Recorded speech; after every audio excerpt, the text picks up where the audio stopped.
So get this, a new report says 2 in 5 Americans think credit card debt is embarrassing, and 1/3 of people in the country keep how much they owe private. Joining us now for more on the toll those high credit card balances are having on Americans is Ted Rossman. He's a senior industry analyst for creditcards.com. Ted, is there a stigma surrounding credit card debt, and should Americans really be embarrassed by how much they owe? There's definitely a stigma. Yeah, we've done research. We found that people would rather talk about their weight, their political views, their religious views. They'd rather talk about a lot of sensitive things rather than credit card debt. I think we need to break down these walls, though, because one, a lot of people have credit card debt, more than 1/3 of all US adults and almost half of credit card holders. So you have plenty of company. It's just so important to make this a priority. With an average interest rate over 20%, you can't hide from it. You have to work on paying it down as soon as possible. All right, just to clarify, you said weight, politics, religion, and then we'll talk about debt. Just, I can see what you mean by... My order is a little different than that, yeah. But anyway.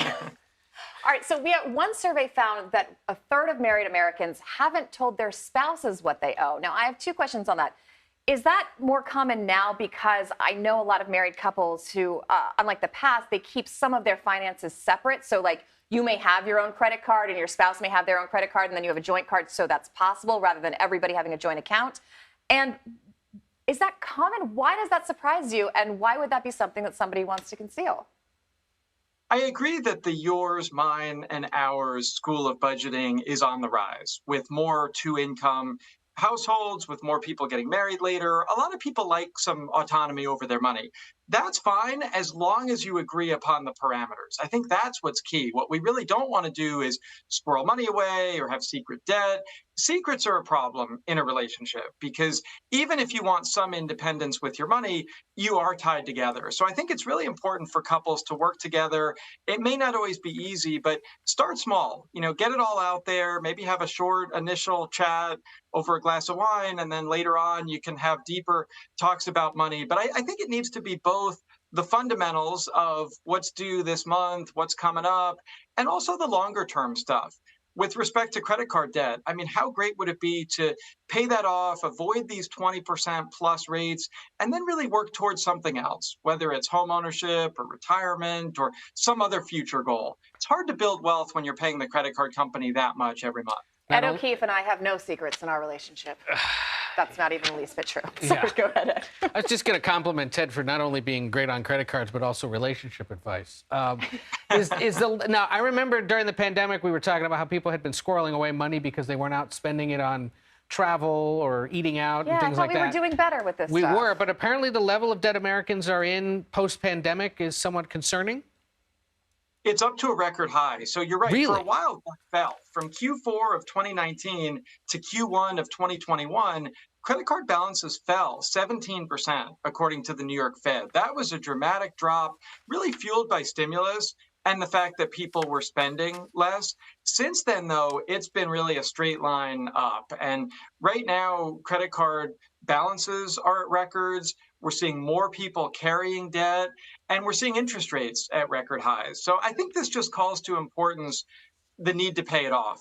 My top tip is to get a 0% balance transfer card.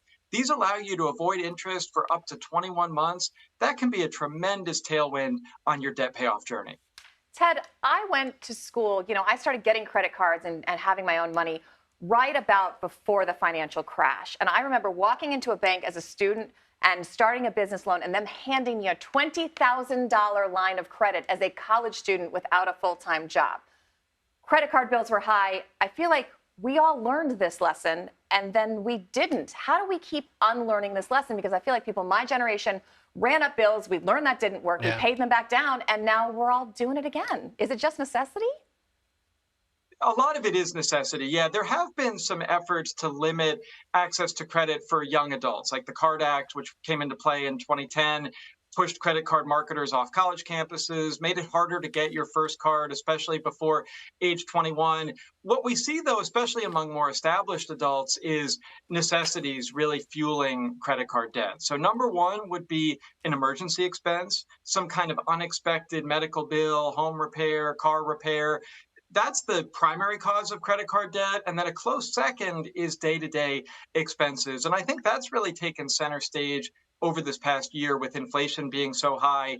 It's a tough circumstance when you're putting groceries and gas and other essentials on a credit card and financing it over time. It's one thing if you're paying in full and getting rewards and all these benefits, but for those who are financing this, that's where we need to come up with these payoff strategies like a 0% balance transfer or maybe a low rate personal loan or nonprofit credit counseling. Those are some things that you could try. Well, okay, so if the viewers hung with us this long, they're probably wondering at this point, gee, Chad, what other advice do you have for paying this down as quickly as possible?